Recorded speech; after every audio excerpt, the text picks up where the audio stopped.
a wedding. It begins as a whisper of a promise, a dream spun from hope, tulle, and Pinterest boards. It is meant to be the happiest day of a person's life, a celebration of love, bathed in golden light. But in the quiet corners of the planning, a different seed can be planted. A seed of obsession, of control. It festers in the soil of stress and expectation, watered by the pressure of perfection. And sometimes it grows into something monstrous. This is not a story about cakes and flowers. It's a story about the human mind under pressure, because every bride dreams of the perfect wedding. But what happens when the dream becomes a disease and the woman you love transforms into a monster you don't recognize? What secret switch flips inside the mind, turning a blushing bride into a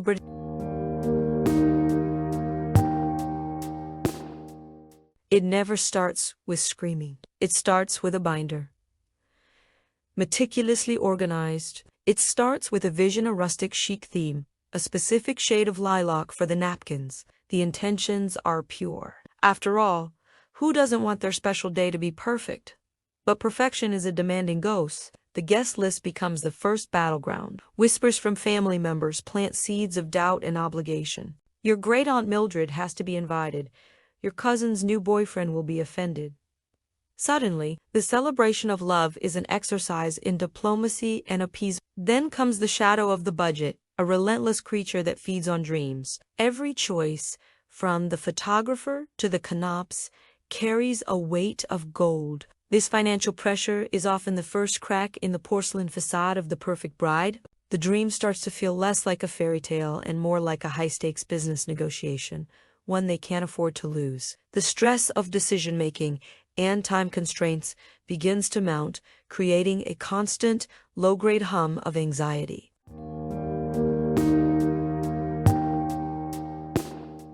Consider the case of Emily. When Emily got engaged, her friends described her as the most laid-back person they knew. Her initial vision was a simple backyard wedding, but her mother had other ideas. It started with a suggestion for a different venue. Then, a more appropriate dress. Emily, not wanting to cause conflict, conceded.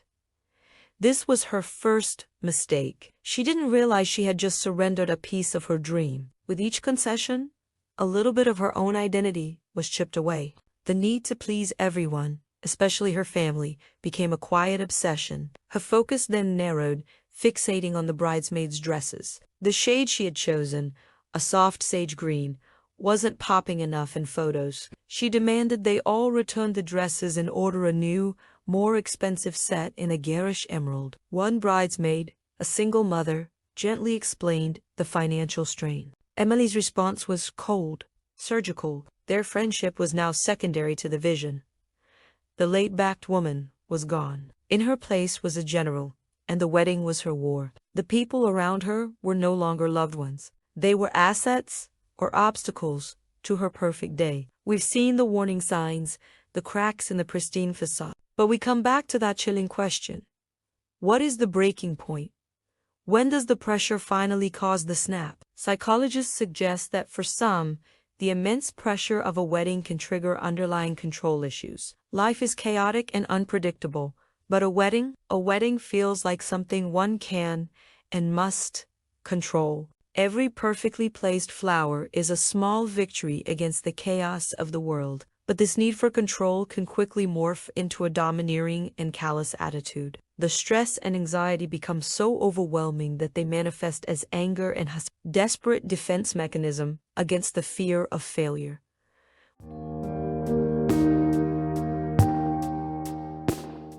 Which brings us to Sarah.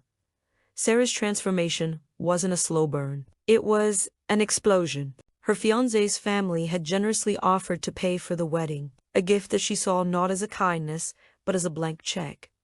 Her demands became legendary among vendors. She insisted her caterer create a floating cake she'd seen in an anime, throwing a tantrum when they explained it was physically impossible. She sent a list of approved conversation topics to her guests, but her cruelest performance was reserved for her maid of honor, her own sister. The week of the wedding, her sister got a severe case of the flu. A doctor confirmed she was contagious, and needed to rest. Sarah's reaction was not of concern for her sister's health. It was rage. She accused her sister of faking it to steal her thunder. She demanded she attend the wedding, even if you have to be carried. When her sister refused, Sarah disinvited her. Her own sister. The message was clear. Sarah's perfect wedding day was more important than a lifetime of sisterhood. The dream had become a nightmare from which their relationship might never recover.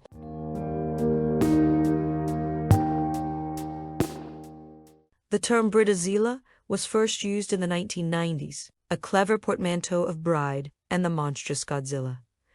It's a label we use to mock and vilify. Yet, it also oversimplifies a complex psychological breakdown. The modern wedding has become a spectacle, a performance for social media. Couples are pressured to create an Instagram-worthy event, adding yet another layer of unbearable expectation. The fear of being judged, of not living up to the fantasy, can push a person to the very edge of their sanity. And what is left in the aftermath? When the last guest has gone and the expensive dress is stored away, often there is a wake of broken friendships, strained family ties, and a mountain of debt. Some couples report the wedding planning process puts immense strain on their own relationship. The memory of the perfect day is forever tainted by the monstrous behavior it took to achieve it. Some brides, in the quiet that follows, don't even recognize the person they became.